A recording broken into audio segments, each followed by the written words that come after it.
This morning, hundreds of thousands are still without power in Texas, nearly a week after Beryl roared ashore. The storm left a trail of destruction from the Texas Gulf Coast to Vermont.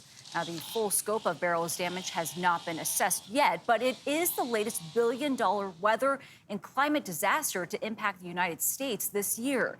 So far, there have been 15 such events in 2024.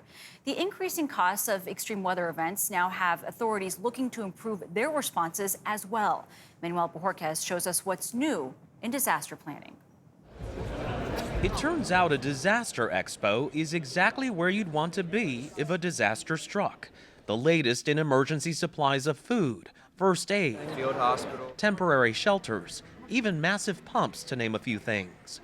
These hands-free umbrellas are marketed to help keep emergency workers cool and dry. That's nice. This would be very convenient on a hot day. This particular expo started in the UK. Jack Moss is managing director at Fordham International. We started off as just a flood exhibition, and then we saw a bit of a gap in the market to be able to expand and basically cover all different types of disasters, which has landed us here in the United States of America. And we have plenty of disasters here in the United States. Yeah. In fact, last year, the United States saw the highest number of separate billion-dollar disasters on record, 28, according to the National Oceanic and Atmospheric Administration. Our controller. The National Hurricane Center is using an interactive virtual reality tool to educate the public about following evacuation orders. I got to try it out. Oh boy, here we go. So now we've got wind and rain coming into the house. Oh, wow, okay. Now the furniture's starting to float.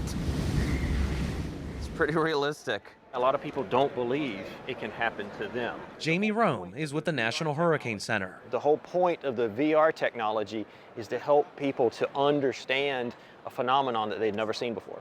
So this is a real-life scenario of what I went through in the VR. Correct. Here's that real-life scenario. A house eventually swept away in southwest Florida during Hurricane Ian in 2022. This was my vantage point covering Ian in Fort Myers, fortunately from several floors up. Water is the #1 killer during these storms. But scientists are also studying the destructive winds. In this simulator called the Wall of Wind at Florida International University, engineers can create wind speeds similar to a Category 5 hurricane. Their goal, to test the limits of structures and help develop better building codes. So the research here could save lives. Bottom line, that's what it's all about. There's a lot of science and research here, but the end user, it's us, it's you and me living in homes. Just outside the Wall of Wind, we spoke with FEMA Administrator Deanne Criswell about this year's hurricane season. FEMA no longer just prepares for a busy hurricane season.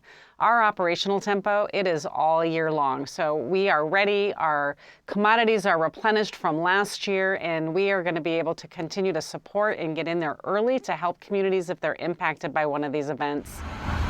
One challenge, regardless of how many hurricanes this season brings, is how rapidly they can intensify. What, in your view, going into this hurricane season is the biggest threat? I think the biggest threat is lack of respect for the severity that these storms can bring to a community, because we want to keep people safe and we want to keep them out of harm's way.